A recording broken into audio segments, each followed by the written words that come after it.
Bonjour à tous, on est actuellement au Mamel, un quartier situé sur la côte de Dakar, donc un quartier résidentiel très prisé. Aujourd'hui, on est dans un des bâtiments de 6 groupes immobiliers, qui est un promoteur immobilier qu'on va avoir la chance d'interviewer, qui va nous partager son expérience, son expertise dans le domaine de l'immobilier et également l'intérêt ou pas aujourd'hui d'investir à Dakar. Est-ce que c'est trop tard? Est-ce que c'est encore le temps? Pour ceux qui souhaitent soit construire leur résidence secondaire ou soit investir dans l'immobilier à Dakar, Babacar va nous partager son expérience et notamment les clés de réussite pour pouvoir faire ces investissements au Sénégal. A tout de suite. Bonjour Babacar, merci de me recevoir On est dans ton bâtiment, on peut dire ça comme ça. On a eu l'occasion de se rencontrer par inadvertance. Moi, je faisais des visites d'appartements et en visitant un appartement, on s'est rencontrés, on a échangé, le fit est bien passé. Tu as bouleversé ma vision, on peut le dire, du marché de l'immobilier au Sénégal. Et dans ce cadre-là, je t'ai proposé une interview parce que je pense que tu as énormément de choses à partager en termes d'expérience parce que ça fait longtemps que tu fais ce métier-là. Donc, je vais te demander de te présenter. Merci Malik, merci et bienvenue au C-Group. On va essayer de partager ce qu'on sait faire. En fait, je m'appelle Babacar Mbaye, je suis né au Sénégal. J'ai grandi ici, j'ai fait mes petites classes à Pikine. Je peux dire de plus, j'ai fréquenté l'école Isaac Foster en ville, j'étais à l'école Jean de La Fontaine. Avant le bac, je suis parti en France. J'étais à l'école du bâtiment des travaux publics à Vincennes, où j'ai eu un bac en bâtiment travaux publics. J'ai poursuivi avec des diplômes en études économie de la construction et j'ai eu un autre master en management des affaires internationales à l'Institut européen des affaires de Paris. Okay. Voilà, maintenant, après quand j'étais au Sénégal, j'aimais bien jouer au foot, je pense comme tout bon Sénégalais. Comment naît l'idée de créer C-Group? C'est quoi le cheminement entre tes études, ton passage, tu es né au Sénégal, un relais en France. À quel moment tu te dis je vais créer une entreprise de promotion immobilière au Sénégal? Enfin, créer une entreprise de promotion immobilière, j'en savais rien. Je pensais que j'allais reprendre l'entreprise familiale. Il faut savoir que moi, j'ai mon père qui est au Sénégal, promoteur immobilier depuis maintenant bientôt une quarantaine d'années. Il a réalisé au moins la cité Sofraco à Thiès, la cité Safco à Guédiawaye, Africa Bâtiment. Donc voilà. Donc moi, tout jeune, mais vraiment très très jeune aussi, pendant les vacances d'été, je me souviens très bien, j'ai vendu du sable de mer, donc j'étais dans les camions de mon père, j'ai vendu du béton, du gravier, enfin j'étais très très jeune dans les chantiers aussi, donc j'ai été très jeune passionné par ce métier-là. Donc j'ai voulu maintenant en savoir un peu plus. C'est pour ça que quand je suis allé en France, je savais exactement ce que je voulais faire. Et il est clair que quand on sait ce qu'on veut faire et qu'on fait les études pour et qu'on a les parents qui sont dedans, ça aide beaucoup. Voilà. Et ça permet également de ne pas trop se perdre en chemin et d'aller directement à l'essentiel. Mais après 2000, il y a eu une naissance de cette, je ne sais pas comment on peut l'appeler, c'est une vague, je sais pas, en tout cas il y a eu beaucoup de personnes qui ont eu beaucoup d'opportunités d'avoir du foncier. Ils sont venus, enfin ils ont commencé à faire le tour de l'Europe avec des plans de masse, des plans archi,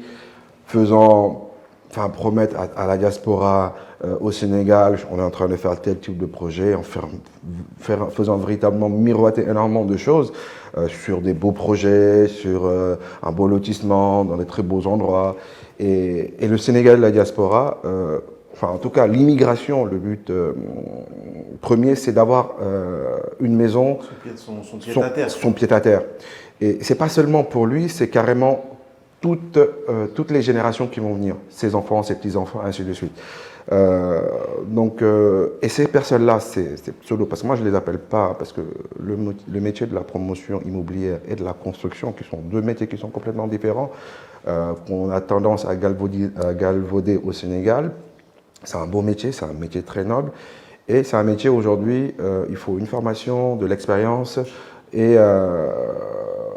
beaucoup de connaissances. Et je voyais que ces personnes-là venaient en Europe, mais ils n'avaient aucune connaissance, ils avaient juste une opportunité. Et quand ils venaient, ils prenaient l'argent de la diaspora, enfin, des frais de dossier, des frais de réservation, des gens qui ont entamé leur projet. Et quand ils venaient ici, on n'entendait plus parler d'eux. Donc voilà, c'est d'où est née l'idée de dire aujourd'hui, qui mieux qu'un Sénégalais de la diaspora, parce que je suis Sénégalais de la diaspora quand même, j'ai vécu pendant plus d'une vingtaine d'années, je continue toujours à vivre là-bas, même si je suis très très très souvent au Sénégal, qui mieux qu'un Sénégalais de la diaspora aujourd'hui peut faire des projets pour des Sénégalais de la diaspora. Donc voilà, c'est comme ça qu'est né le C-Group.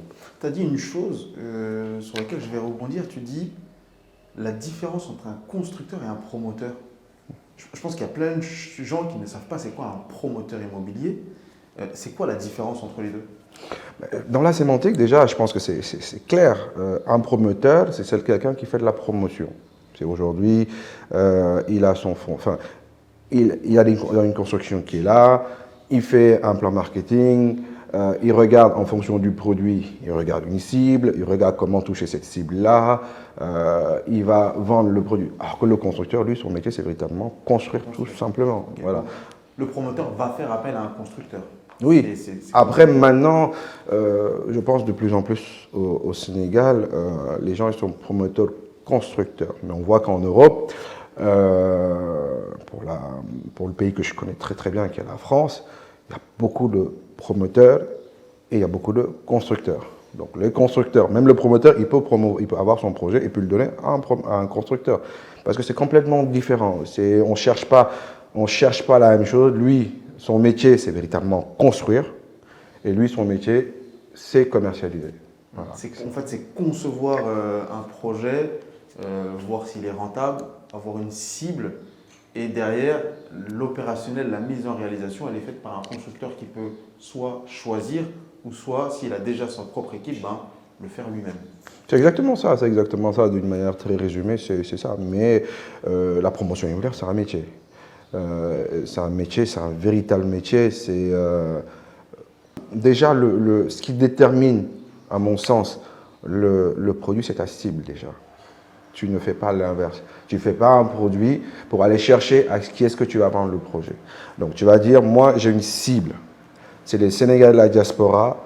C'est des gens qui ont un revenu moyen de 1 500 à 2 000 euros, qui peuvent emprunter sur 20 ans 45 000 euros ou 50 000 euros parce qu'ils ont à la fois des dépenses dans leur pays d'accueil et également des dépenses ici. Donc voilà, dire voilà, maintenant, c'est les personnes, il faudra qu'ils remboursent 350, 400 euros par mois. Il faudrait que je fasse un produit qui vienne en adéquation avec cette cible-là. Okay. Donc maintenant, en ce moment, bâtir tout son projet en fonction de cette cible. Et vous allez vous rendre compte très facilement que dès que vous allez démarrer la phase de commercialisation, que cette cible-là, elle va se retrouver dans le produit parce que simplement ce produit-là a été fait pour cette cible. Pour cette cible-là. Voilà. Et du coup, la suite logique, c'est qu'est-ce que fait C-Group? C'est-à-dire que là, on a compris que tu étais un promoteur immobilier, mais c'est quoi ta cible? Est-ce que tu as différentes cibles, tu as différents programmes? Comment tu travailles? Donc l'idée, c'était un promoteur immobilier sénégalais qui voulait commercialiser son produit en France et de dire, voilà, donne ton produit à mes équipes techniques. Donc l'architecte qui va vérifier est-ce que le projet, techniquement, est-ce que les plans sont bien faits, ainsi de suite. L'ingénieur, il s'est vérifié est-ce que les plans béton armé étaient faits, est-ce qu'il y avait déjà des plans béton armé, est-ce qu'il y avait une étude de sol. Et l'avocat, lui, son métier, c'était de voir est-ce que juridiquement, ce projet, que ce soit sur la partie, est-ce que la personne qui vient proposer ce projet était propriétaire du foncier, est-ce qu'il y avait une banque derrière, s'il n'y avait pas de banque, est-ce que cette personne avait les capacités financières de pouvoir finaliser ce projet. Et quand on l'a présenté comme ça aux confrères, ils étaient très très enthousiastes. Mais dans la finalité, on a vu peu de gens, enfin en tout cas, personne jusqu'à aujourd'hui, jusqu'au moment où on a décidé de sauter le pas, de faire autre chose, personne ne remplissait véritablement ces critères-là. Donc on s'est dit, on ne va pas les attendre parce que c'est une véritable demande. On indique que les Sénégalais de la diaspora, aujourd'hui, quand il avait réussi à avoir sa maison, il avait réussi son immigration. Et ça ne se limitait pas seulement à lui, parce que quand les choses se passent mal, moi j'en connais, si l'opération s'est mal passée, à savoir si le papa il a mal investi ou bien il a eu des problèmes dans l'investissement au Sénégal, le fils il ne vient plus au Sénégal. C'est-à-dire qu'il y a un impact qui est beaucoup plus important que juste avoir une maison. Ah non, mais vous savez, la partie émergée de l'iceberg, c'est la maison qui est terminée, que les gens sont contents, ou ce qui n'est pas terminé, ou les gens ne sont pas contents. Mais c'est une question d'aujourd'hui, nous on fait partie de la deuxième génération, je pense, d'immigrés sénégalais, parce qu'il y a eu nos grands-parents, il y a eu nos parents, après il y a eu nous, on a nos enfants. Mais aujourd'hui, si véritablement moi je suis dégoûté par le Sénégal, mes enfants ils seront complètement dégoûtés par le Sénégal, mes petits-enfants n'en parlons pas. Donc c'est carrément des générations de Sénégalais qui sont Sénégalais par la peau ou par les grands-parents, mais qui n'ont absolument rien, aucune attache au Sénégal. C'est extrêmement dangereux. Donc en réalité, le fait d'avoir sa maison au Sénégal, c'est les racines. C'est logique, en fait, mais c'est avoir des racines et les racines. Perpétuer ça de génération en génération. C'est exactement ça, c'est les racines. Bon, ça se voit de toute façon. Hein. Quand une opération se passe très bien, les parents ils sont très contents de venir avec les enfants ici en vacances. Et plus tard, ces enfants-là, ils commencent déjà à se projeter sur comment ils vont transformer la maison de papa, et ainsi de suite. Donc voilà, c'est vraiment, c'est pas seul ce métier. Enfin, le métier qu'on est en train de faire, c'est un métier qui est extrêmement important. D'où aujourd'hui l'importance ou la nécessité, mais très très urgente, de réguler notre métier et savoir les vrais promoteurs ou les vrais constructeurs qui restent dans ce métier-là et tout le reste qui phagocyte, qui tourne autour de ce métier-là et qui n'ont rien à faire ici, qu'on puisse complètement les expliquer et puis les sortir de ce métier-là. En réalité, on va en parler tout à l'heure du marché de l'immobilier au Sénégal c'est incroyable. Moi, depuis 2015, je viens régulièrement. On voit les prix faire x2, x3, des fois x10. Et ce que tu disais avant, c'est que l'idée de base de ces groupes, c'était en fait de mettre un cadre. C'est-à-dire qu'il y a plein de promoteurs qui viennent parce qu'ils sentent qu'il y a un marché qui arrive. Et l'idée de base de ces groupes, c'est mettre un cadre avec des professionnels dans chaque domaine, juridique, architecte, qui vient dire est-ce que le projet est bon et surtout leur apporter une clientèle derrière. Si ton projet est bon, ben, on fait le relais entre vous et la diaspora sénégalaise. Et puis tu t'es rendu compte qu'en fait, ils n'ont pas forcément participé au jeu. Et du coup, tu te dis, ben, dans ce cas-là, pourquoi pas le faire moi-même et du coup répondre à cette demande directement à la diaspora. C'est parfaitement ça, c'est parfaitement ça. Donc on s'est dit, on ne va pas les attendre. Ce qu'on va faire, c'est aujourd'hui, qui mieux qu'un Sénégalais de la diaspora peut faire un produit pour les Sénégalais de la diaspora pour la simple bonne raison, c'est qu'aujourd'hui, nous sommes Sénégalais de la diaspora. Nous vivons là-bas, nous connaissons les problèmes, puisque nous-mêmes nous sommes confrontés à ces mêmes problèmes-là. Donc on s'est dit aujourd'hui, le Sénégal de la diaspora, quand il veut une maison, dans un endroit accessible, avec des belles finitions, une étude de sol, des plans archi, et un projet, même si aujourd'hui, s'il a une maison plein pied, 2 chambres, salon, qu'on puisse demain faire une extension.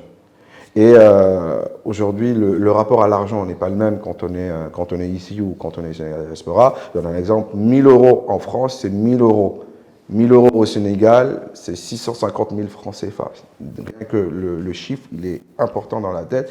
Et aujourd'hui, si tu tombes sur quelqu'un qui est véreux, qui n'a pas de scrupules par rapport à ça, il prend l'argent, on n'entend plus parler de lui. La chance, c'est qu'aujourd'hui, quand quelqu'un n'est pas bon dans ce métier-là, ou bien qui n'a rien à faire dans ce métier-là, il faut le sortir de là-bas. Et malheureusement, on a cette fâcheuse habitude au Sénégal. On sait que lui, il n'a rien à faire dans ce métier-là, ce n'est pas son métier, et pourtant on le laisse continuer à faire des ravages. Et après, on dit que oui, c'est du privé. Non, ce n'est pas du privé. Aujourd'hui, si j'ai une relation ensemble, si on a une relation ensemble, ok, c'est du privé, c'est un contrat privé, mais les répercussions, ça touche et votre famille et l'économie du Sénégal, parce que s'il n'y a personne qui vient au Sénégal aujourd'hui investir, on a un gros problème parce que l'immobilier représente, vous voyez le levier que représente l'immobilier dans le PIB du Sénégal, mais c'est extraordinaire. Donc d'où aujourd'hui, encore d'une manière très urgente, de réguler ce marché-là, tout simplement. Ok. Et du coup là tu parles de 6 groupes, comment vous opérez, mais c'est quoi les opérations que toi tu as déjà faites en tant que promoteur? Comme j'ai dit, là on est dans un de tes projets. Si on voit un peu le tour, on voit la qualité des finitions, le design. Là, on est situé au Mamel. Donc c'est un quartier assez prisé, résidentiel. C'est quoi toi les projets que tu as réalisés et sur ces projets-là, quelles sont les difficultés que tu as rencontrées?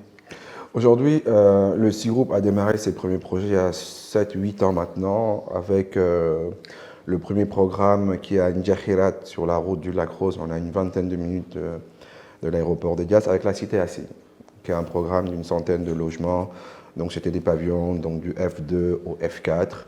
99% du projet est acheté par les Sénégalais de la diaspora.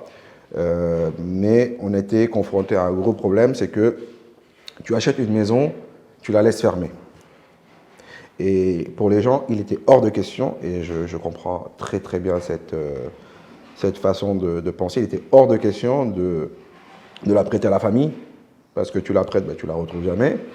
De la louer, les gens ici, malheureusement, la plupart du temps, quand tu leur loues ton bien, quand tu reviens, c'est pas entretenu. Donc, on s'est dit, déjà, on va créer un deuxième programme qui est la résidence Atta, qui est une résidence, des petites résidences composées d'immeubles R+4 avec piscine, les grands appartements. Tous les appartements ont vue sur piscine, c'est des grands appartements de 132 mètres carrés, 3 chambres. Ça, c'est situé où? On est toujours à N'Djahirat, sur la route du Lac Rose. Et l'idée, surtout, ce qui est très très important, parce que, comme on dit, on est Sénégalais de la diaspora, et on connaît les besoins. Et l'idée, c'est pas seulement de connaître les besoins, c'est pour pouvoir y répondre. Donc, c'est de dire, OK, j'ai une maison, maintenant, je fais quoi avec cette maison-là? Il ne faudrait pas que ce soit un boulet. Même si une maison, tu la laisses dormir, tu lui donnes pas à manger, tu lui donnes pas à boire, tu la laisses dormir, elle continue à prendre de la valeur. Mais ce qu'on peut faire, c'est, on a créé le C-Group immobilier. C'est aujourd'hui, on te vend ton bien, et derrière, on prend le bien, on le garde en gestion locative. Donc, toi, tu es en France, chaque mois, l'argent tombe dans ton compte, nous on s'occupe de te trouver des clients, on s'occupe de la gestion des parties communes, de la réfection de ton appartement, on s'occupe des entrées et des sorties. Voilà. Nous, au moins, toi tu sais que, et à chaque fois quand tu viens au Sénégal, tu sais que tu as un bien qui est entretenu et ce bien-là te rapporte de l'argent tout en sachant que le bien il continue à prendre énormément de valeur. Mais on s'est rendu compte qu'également, il y a des cibles qui sont intéressées, qui disent bah, « moi je veux rester complètement hors de Dakar ». D'autres qui disent « moi il me faut absolument que je reste sur Dakar ». Donc, il était évident pour nous qu'il fallait chercher un programme dans du standing. Et dans du haut standing, c'était le projet dans lequel nous sommes actuellement, qui est la résidence Khadija. La résidence Khadija, c'est un immeuble d'à peu près, au rez-de-chaussée, on a une conciergerie qui est très importante parce que le service, il est très très important. Les gens, quand ils viennent en vacances, ils ont 2 semaines, 3 semaines, 2 semaines, 3 semaines, ils n'ont pas le temps aujourd'hui. S'il y a une fuite dans sa douche, de dire bah, on le fera dans 3 semaines. Non, il a besoin que les gens puissent intervenir tout de suite. Parce qu'on est un peu dans le principe de je suis à l'hôtel en vérité, même si c'est chez moi. Donc il faut réactivité, quoi. C'est exactement ça. Il y a un service de petites courses. Aujourd'hui, tu as envie d'envoyer quelqu'un pour faire tes courses dans les supermarchés, les mini-marchés, tout ça. Aujourd'hui, il y a un service pour ça. Voilà, donc c'est vraiment ce service-là qu'on veut apporter parce que c'est un service qui existe dans d'autres pays. Pourquoi ne pas l'amener au Sénégal? Et surtout, il y a une demande. Il y a une demande et ça crée de l'emploi. Et ça crée de l'emploi aussi. Donc ça crée de l'emploi. Donc ce qu'on a fait ici, c'est des grands appartements de 164 mètres carrés. Il faut savoir que c'est des appartements qui sont complètement traversants, donc avec beaucoup de lumière. On a privilégié vraiment des très grandes ouvertures. On a la chance qu'on a, c'est qu'on a des appartements avec vue sur mer, on est à 5 minutes des Almadies, on est dans un très beau quartier et surtout ce qui est important, c'est le retour sur investissement qui se fait entre 7 et 10 ans, vous imaginez. Dans 10 ans… Entre 7 et 10 ans, tu as amorti ton bien. Ah mais exactement, entre 7 et 10 ans, tu as amorti ton bien et ce qui est encore plus important, c'est qu'en plus d'avoir amorti ton bien, c'est que